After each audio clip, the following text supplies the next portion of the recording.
Dito na tayo sa hospital. Ayan, Liano Garage. Ito diagnose natin yung motor natin.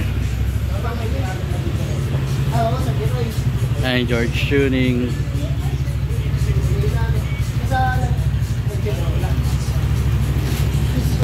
So, diniagnose na ni Jordy yung motor natin. So, wala namang malubhang error. So, nireset niya lang yung yung sa ISC. So, ngayon all goods naman yung diagnose. So, check ulit. Check naman namin yung fuel pump kung maganda yung bato. Patay mo.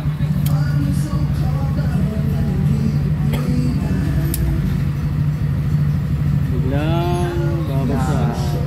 Fuel pump na yan. Andar yan. Mamatay nga. Ayan o. Nagana. Bilang babaksak. Pag bumabaksak yung gauge niyan, ibig sabihin yung pump, nanlolo ko na. Wala. Ayaw? Oh, hindi na gumagana o. Nagloko na naman. Nakasaksak yan. Oh. Oh, di ba? Fuel pump na yan ga. Ayun, bumababa. Kailangan na steady na. Oo, steady sa 40 yan. 35-40 PSI. Ayan, ayan, max natin naglambing ng fuel pump.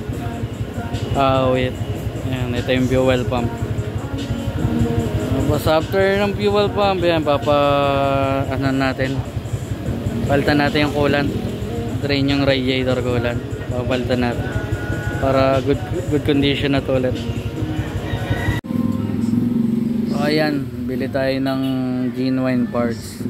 Ayan, Yamaha mismo na fuel pump.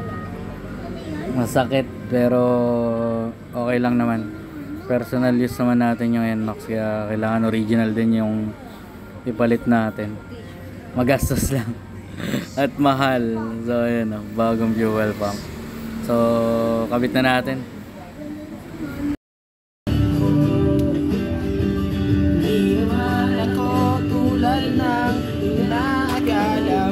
Di naman ako laring auto. Ito yung pinalitan ng orang.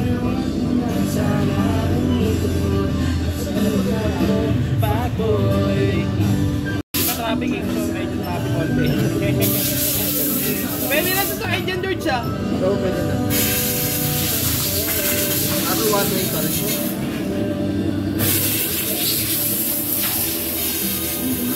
Ako iba? So ayan yung luma. So ayan yung bago. So sulit na rin, 6 years na rin yung luma natin. So ngayon lang natin maintenance yung motor mula binili natin. So yung kinakabit na natin yung fuel pump. Tapos after yung fuel pump, natin, pa-flashing na rin natin yung radiator coolant, papalit tayo para kondisyon na yung motor natin. So ayan, kinakabit na namin. Let's go! So ayan, pina-check ko na rin yung tune-up kung malayo na yung clearance, pero all goods naman. Siyempre nagpaturo na rin tayo kay Jordy. Ito, Yung guhit itong guhit. saan nakatapat dito? May guhit din dito. Nasa loob yung guhit din eh, hindi mo makikita.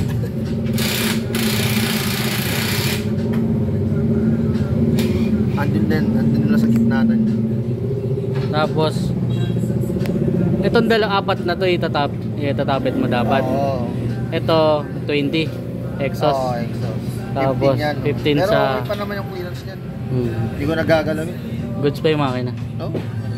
Ito naman. Ayan, nag-flashing na rin kami ng radiator coolant kasi pangit yung coolant na kunti lang pala sa makina, nakaraan tsaka yung nabili ko.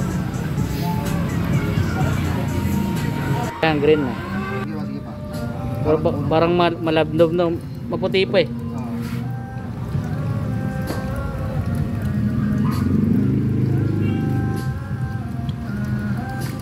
Ayan. Puro na yan. Oo. Kailang.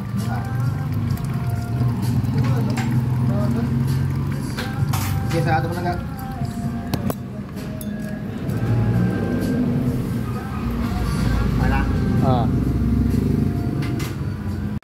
So yun, condition na ulit yung NMAX natin. So ito, rides na tayo pa uwi. Ayan, back agad. So parang bago na ulit yung NMAX natin.